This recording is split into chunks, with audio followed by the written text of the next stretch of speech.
यानंतरची बातमी आहे ती बांगलादेशमधून। अखेर बांगलादेशमध्ये नवं सरकार स्थापन झालं। आज तारिक रहमान यांनी पंतप्रधान पदाची शपथ घेतली आणि त्यांच्यासह इतर 49 मंत्र्यांनी देखील शपथ घेतली।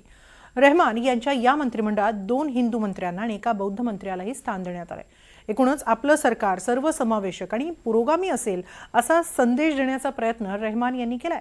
मात्र त्याच वेळी ज्या जुलै चार्टरला 62% बांगलादेशींनी सहमती दर्शवली होती, त्या जुलै चार्टरवर मात्र सरकारच्या पहिल्याच दिवशी मोठा वाद उफाळून आला। त्यामुळे जुलै चार्टर्स आणि त्या अनुषंगाने बांगलादेशच्या लोकशाहीचं भवितव्य काय असेल असा प्रश्नही उपस्थित झालाय।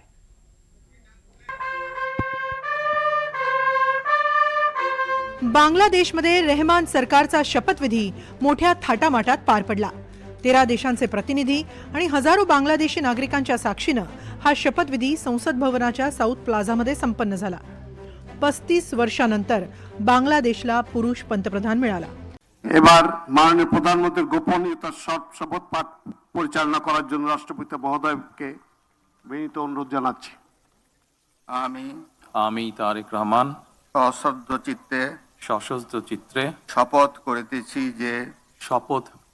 যে भारताकडून लोकसभा अध्यक्ष ओम बिर्ला आणि परराष्ट्र सचिव विक्रम मिस्री या शपथविधीसाठी उपस्थित होते। त्यांनी रहमान यांची भेट घेऊन भारतातर्फे शुभेच्छा दिल्या। तर तारिक रहमान यांच्यासह सुमारे 49 मंत्र्यांनी शपथ ग्रहण केली। यात 25 कॅबिनेट आणि 24 राज्यमंत्र्यांचा समावेश आहे। यात 2 हिंदू खासदारांनाही स्थान देण्यात आले। निताई रॉय चौधरी आणि गोयेश्वर चंद्र रॉय यांनाही मंत्रिमंडळात स्थान देण्यात आले। निताई रॉय चौधरी हे बीएनपीचे ज्येष्ठ हिंदू नेते आहेत।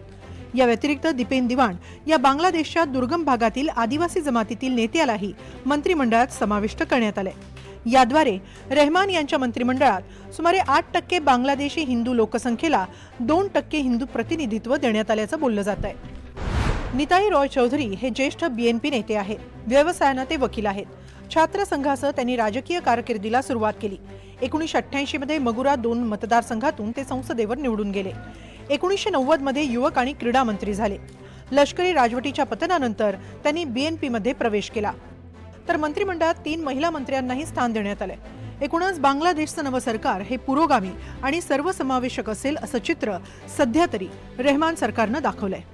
दुर्नीतिमुक्त बांगलादेश आम्हाला चाय। आम्हाला ही संसद कायदा सुव्यवस्थेनुसार काम करेल अशी अपेक्षा। आम्हाला वाटतं की तारिक रहमान हे त्यांनी दिलेली वचनं पूर्ण करतील। बांगलादेशच्या आशा अपेक्षा ते पूर्ण करतील असं वाटतंय। आम्हाला विकसित बांगलादेशसाठी एकत्र काम करायचं आहे। मात्र आजच्या शपथविधीवेळी एक मोठा वादही झाला। 12 फेब्रुवारीच्या निवडणुकीत ज्या जुलै चार्टरवर जनमत घेण्यात आलं होतं, त्याच जुलै चार्टरवरून जमात आणि बीएनपीच्या सदस्यांनी आक्षेप नोंदवले। जुलै चार्टरला जनमत चाचणीत 62% होयची मतं मिळाली होती। त्यानुसार बांगलादेशची लोकशाही आणि संविधानात बदल करणं अनिवार्य आहे। मात्र या जुलै चार्टरच्या संविधान सुधारणा परिषदेवरूनच नव्या सरकारनं आपले आक्षेप नोंदवले।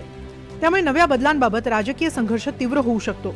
जुलै चार्टरनुसार नवीन संसद 180 दिवसांसाठी संविधान सुधारणा सभेप्रमाणे काम करेल। या कालावधीत संविधान आणि लोकशाही संस्थांमध्ये बदल केले जातील।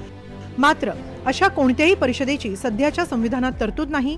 वेगळ्या शपथविधीचं स्वरूपही अस्तित्वात नाही असा दावा बीएनपीच्या नवनिर्वाचित सदस्यांनी केला आणि त्यानुसार शपथ घेण्यास नकार दिला।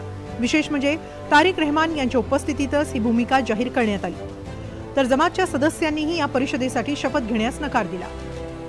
त्याचबरोबर बांगलादेश नॅशनल पार्टीला पटलं नसावं की एक प्रकारे त्यांच्या अधिकारांवर मर्यादा येणं आणि भविष्यामध्ये त्यांच्या राजकारणाला कुठेतरी आडकाठी येऊ नये म्हणूनच की काय या रिफॉर्म्स मधल्या काही कलमांना अप्रत्यक्षपणे बीएनपीचा विरोध आहे की काय हेच या सगळ्या घटनांवरून आपल्याला स्पष्टपणे दिसतंय।